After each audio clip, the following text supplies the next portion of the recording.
Bon, vous commencez à comprendre hein, que ma coupe ça va pas, hein, ma tenue non plus, parce que les vidéos sont jamais prévues, mais comme dirait une chaîne d'information en continu très connue, hein, priorité au direct bien sûr. Bref, on va mettre un petit peu l'humour de côté, un petit peu les blagues de côté, parce qu'aujourd'hui on va parler du coup de quelque chose de très très important. Qui s'est passé il y a très peu de temps, hein, mais dont les images et les témoignages ne cessent d'affluer du coup. Et je trouvais que c'était justement trop important que pour être mis en avant, enfin que pour ne pas être mis en avant, pardon. Mais du coup, petit disclaimer quand même, hein, faites attention. On va lire des témoignages et des faits qui sont terriblement choquants, terriblement durs à écouter, mais aussi à voir. Donc j'ai pris que parce que je trouve que voilà, c'est important de se documenter, mais c'est pas important non plus enfin voilà, de nourrir une curiosité malsaine. Hein. Donc j'ai pris des images seulement floutées que j'ai pu voir passer, mais vraiment juste voilà pour un petit peu, on va dire contextualiser le tout. Mais donc, malgré que ce soit flouté, ça reste quand même des trucs assez troublants. Donc voilà, comme ça vous êtes prévenus. Mais justement, j'en parle et je rassemble tout ici parce que je trouve qu'on ne peut pas fermer malheureusement les yeux face à des atrocités qui sont commises dans le monde. Bref, passons au vif du sujet. On va parler des crimes de guerre qui ont été mis au jour hein, dernièrement. Alors, c'est pas les premiers, mais ce sont les plus choquants jusqu'à présent. Car jusqu'à présent, les crimes de guerre qui étaient commis, c'était plutôt l'utilisation d'armes illégales. Mais justement, le terme illégal, c'est en fonction des lois que les pays ont signées ou pas. Donc on va dire qu'il y en a qui disaient illégal, oui mais c'est illégal seulement dans le cadre de l'ONU ou dans le cadre des conventions européennes de je sais pas quoi, etc. Donc il y avait un peu des débats là-dessus. Et puis il y avait aussi des crimes de guerre sur notamment des soldats. On va parler des soldats ukrainiens, mais encore, je crois que je sais pas s'il y en a beaucoup qui sont sortis sur les Ukrainiens. Oui, il y avait eu un cas de torture, machin, bref. Mais surtout, dernièrement, ce qui a fait parler de lui, c'était sur des soldats russes, notamment torturés par des soldats ukrainiens. Parce qu'évidemment, les atrocités ne sont pas que d'un côté ou que de l'autre.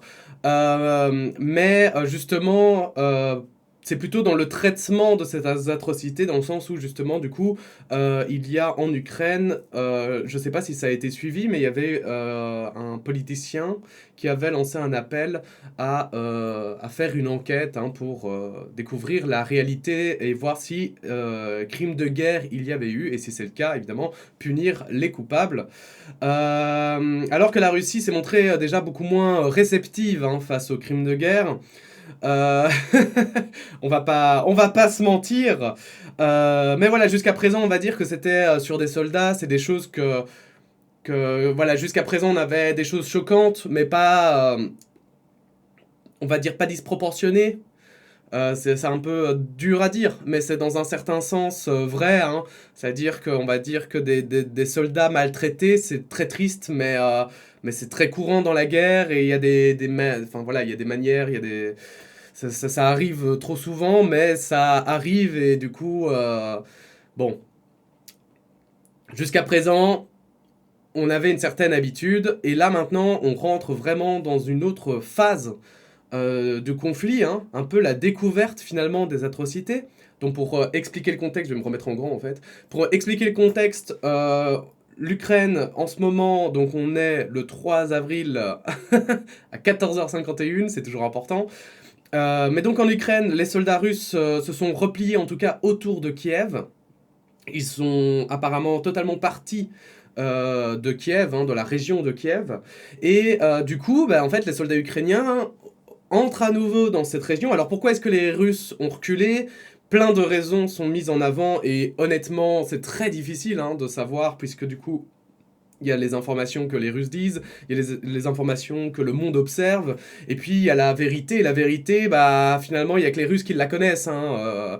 On le saura que quand ces documents seront déclassifiés un jour, parce que là, maintenant, bah, impossible de savoir. Mais les suppositions, c'est que donc, la Russie, en fait, en ce moment, a beaucoup de difficultés avec son armée. Puisque du coup, ben, une guerre qui devait durer 3 jours dure finalement un mois, et c'est toujours pas fini, que dans son armée, il y aurait des défections, donc il y a des soldats qui saboteraient leur matériel pour empêcher justement d'attaquer l'Ukraine parce qu'ils en ont marre de la guerre. Attention, bien sûr, donc je précise, hein, c'est bien des on-dit et des observations, des rumeurs qui se disent. Après, là, pour le coup, c'est peut-être voilà, c'est peut-être des fausses rumeurs. Mais je trouve que c'est quand même intéressant à entendre parce que, du coup, en fait, notamment, il y a aussi des témoignages qui disent que, par exemple, les Russes ont fui Tchernobyl parce que les soldats russes n'étaient pas au courant exactement de ce qu'ils prenaient comme risque en allant à Tchernobyl, et notamment le fait que les hélicoptères, en passant au-dessus en fait de la zone d'exclusion nucléaire, ont soulevé des poussières radioactives, et donc qu'il y aurait des cas merde, comment dire, d'irradiation, voilà, pardon, dans l'armée russe. Alors, on va pas se mentir, hein, là ça fait quoi, 50 ans? Donc il y a déjà beaucoup, c'est quand même déjà beaucoup moins toxique, hein, qu'à l'époque, mais n'empêche que ça reste très toxique, et que justement, voilà, c'est pas forcément comme à l'époque où tu t'y approchais et tu brûlais instantanément presque. À mon avis, aujourd'hui, justement, ça se ressent pas directement, et c'est après quelques jours ou quelques semaines que ça commence à pas aller bien. Donc ça dépend de l'exposition. Mais donc dans l'idée, voilà, ce serait ce serait un peu à cause de cette désorganisation en fait dans l'armée russe, hein, que ils auraient préféré rassembler leurs forces ensemble pour refaire un petit remettre un petit peu les pendules à l'heure, et puis pour réattaquer plus tard. Pour le moment, en tout cas, les observateurs n'ont pas l'air dupes et pensent que la Russie va remettre ça. C'est juste que pour le moment, ils rassemblent leurs troupes. Donc, ça c'est la situation plus ou moins aujourd'hui, hein. Toujours à prendre avec des pincettes évidemment, hein. Peut-être qu'il se replie pour d'autres raisons, on ne sait pas encore, hein. On le saura avec le temps, mais pour le moment c'est la situation. Et donc du coup les troupes ukrainiennes rentrent dans ces petites localités autour de Kiev, hein, ces petits villages, etc., qui étaient occupés par les Russes. Et nous allons lire aujourd'hui donc le témoignage de... Non, c'est pas son témoignage, mais elle rapporte un témoignage, elle rapporte des témoignages, et c'est une journaliste canadienne, hein, qui rapporte ces témoignages. Et je vous l'ai traduit grâce à un traducteur automatique exceptionnel. Ne me remerciez pas, c'est tout naturel. Mais du coup, voilà, je l'ai traduit, et on va le lire ensemble. Human Rights Watch, donc ceux qui ne connaissent pas, c'est des observateurs internationaux qui recensent justement, qui essayent de recenser les transgressions des droits de l'homme dans le monde, dit qu'il a été documenté que les forces russes commettent des viols et des exécutions sommaires en Ukraine. Dit que les gens qui ont fait ça ont commis des crimes de guerre. Alors, Human Rights Watch. Des soldats russes ont forcé 5 hommes à s'agenouiller, ont tiré des chemises par-dessus leur tête et ont tiré sur l'un d'eux à l'arrière de la tête, à Bucha, Ukraine, selon un témoin. Et ça, c'est un peu triste, mais il y a des photos pour le documenter. Alors justement, voilà, des photos que ont partagé Little Think Tank sur les réseaux sociaux, des photos qu'ils ont floutées eux-mêmes, je crois. Donc, c'est documenté, quoi. C'est pas des conneries, dans le sens où... bon, voilà, j'ai vu les photos parce que je vais pas vous mentir, mais il y a quelqu'un qui avait repartagé les photos sans censure dans les commentaires, mais je vais pas vous les montrer. Et donc du coup, bon, c'est pas joli à voir, et on peut attester de certaines, on va dire certaines ici déclarations qui sont faites, qui sont rapportées et qui semble du coup vrai. Une femme dit que son fils et au moins 5 autres hommes ont été arrêtés et exécutés, selon l'une de leurs mères, qui dit avoir été témoin des tueries dans la région de Tchernihiv, en Ukraine. Une femme et son fils de 14 ans ont été abattus par les forces russes après avoir fui leur sous-sol lorsque des soldats y ont lancé une grenade fumigène à Vorzel, en Ukraine, selon un homme qui s'était réfugié avec eux. Le fils est mort sur le coup, la femme est morte 2 jours plus tard. 14 ans le gamin, et la femme a agonisé pendant 2 jours. Juste ça, c'est horrible, c'est vraiment horrible. Enfin, quand je lisais ça tout à l'heure, j'étais en PLS. Une femme dit qu'un soldat russe l'a violée à plusieurs reprises dans la région de Kharkiv en Ukraine. Il l'a battue et lui a coupé le visage, le cou et les cheveux avec un couteau. Ça me rappelle beaucoup de choses, mais on en parle après, quand on aura lu tous les témoignages, comme ça c'est fait. La femme dit qu'elle s'était réfugiée dans une école avec d'autres personnes, dont sa fille de 5 ans. Un soldat russe l'a emmenée dans une autre pièce, lui a pointé un pistolet sur la tempe, lui a demandé de se déshabiller et de lui faire une fellation. Il l'a violée 2 fois, dit-elle. Il m'a dit de lui faire la fellation. Pendant tout ce temps, il a tenu le pistolet près de ma tempe ou l'a mis dans mon visage. 2 fois, il a tiré au plafond. Il a dit que c'était pour me donner plus de motivation, a-t-elle déclaré à Human Rights Watch. C'est horrible. C'est vraiment horrible. Une femme de Stary-Bikiv, Ukraine, a déclaré que son fils et son beau-frère étaient sortis pour fumer. Un voisin lui a alors dit que des soldats russes les avaient emmenés, ainsi que quelques autres. Le lendemain, elle a retrouvé 6 corps, dont son fils et son beau-frère, coups de feu dans la tête et mains liées dans le dos. La femme a déclaré que les soldats russes ne la laisseraient pas récupérer les corps. Tetiana a déclaré que les soldats avaient également pris tout le bois des villageois, ne leur laissant rien pour cuisiner ou chauffer leur maison. Une femme à Boucha, en Ukraine, a déclaré que des soldats russes l'avaient emmené avec environ 40 autres personnes sur une place. Ils ont dit à 4 hommes de s'agenouiller et ont tiré leur chemise par-dessus leur tête. Ils en ont tiré un dans la nuque. Elle dit qu'un commandant a dit « Nous sommes ici pour vous nettoyer de la saleté ». Human Rights Watch affirme que la Russie est tenue d'enquêter sur les crimes de guerre présumés de ses soldats en Ukraine. Voici le rapport complet.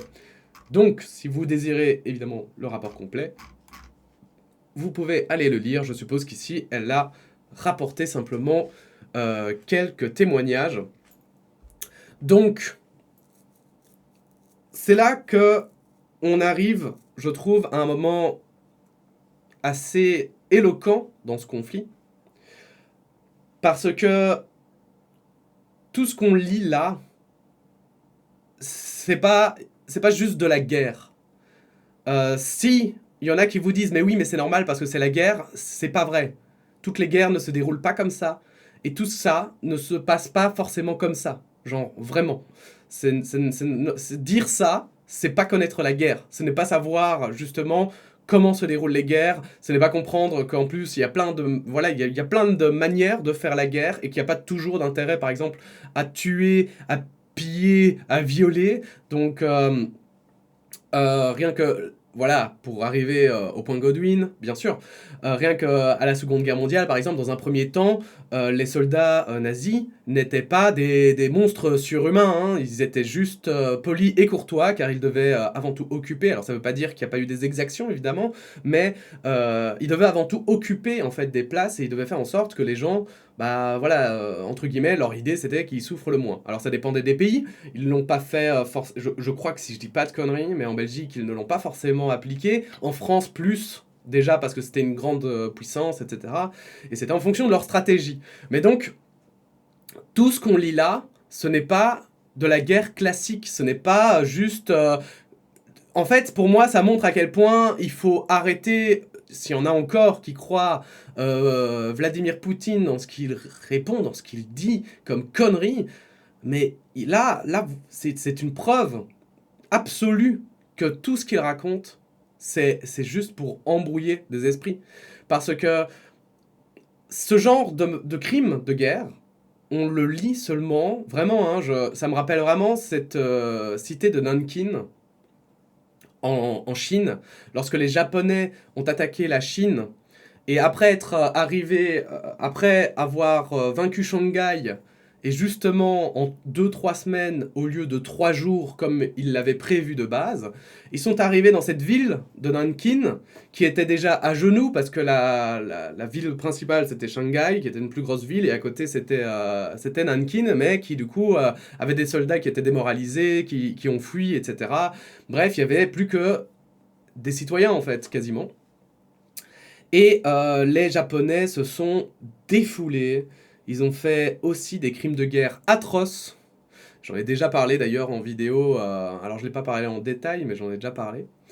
Et, euh, et ça, en fait, ce n'est possible que lorsque justement, dans les échelons militaires, on l'autorise et qu'on décide que la discipline n'a plus lieu dans sa propre armée, en fait. C'est aussi quand on a d'autres objectifs que simplement de l'occupation, par exemple. Que simplement, comme le disait Vladimir Poutine, c'est pas de la libération en fait. Hein. C'est pas de la libération. Tu vas pas libérer des gens et puis après en fait tu les massacres et tu les pilles parce que ah bah ouais quand même. Hein. Et on libère mais il y a des limites. Hein. Non, non, bah non, non en fait. C'est pas comme ça que ça marche. Et, euh, et donc en fait, je pense que c'est pour ça que c'est important, parce que c'est quand même une étape supplémentaire dans la monstruosité de ce qui se passe en Ukraine, et de pourquoi en fait est-ce qu'on doit agir. Alors j'ai pu parler d'agir militairement. Maintenant les temps changent, enfin je pense les situations changent. Et bien sûr, c'est pas du tout ça que je sous-entends ici. Hein. Je veux dire, moi, de toute façon, ce ne serait que mon opinion. Mais en dehors de ça, même, moi, je n'ai pas. Justement, un conflit, ça évolue. Et une opinion. L'opinion doit évoluer avec le conflit. Et maintenant, moi, je j'ai plus la même opinion de comment est-ce qu'on peut aider l'Ukraine que il y a même une semaine, 2 semaines, un mois. Donc voilà. Euh, c'est pas du tout, voilà, je dis, ce que je veux dire, c'est que c'est pas du tout, cette vidéo-ci n'est pas du tout un sous-texte à ça, à dire, ah ben oui, non, mais il faut rentrer dedans et faire la guerre à Poutine.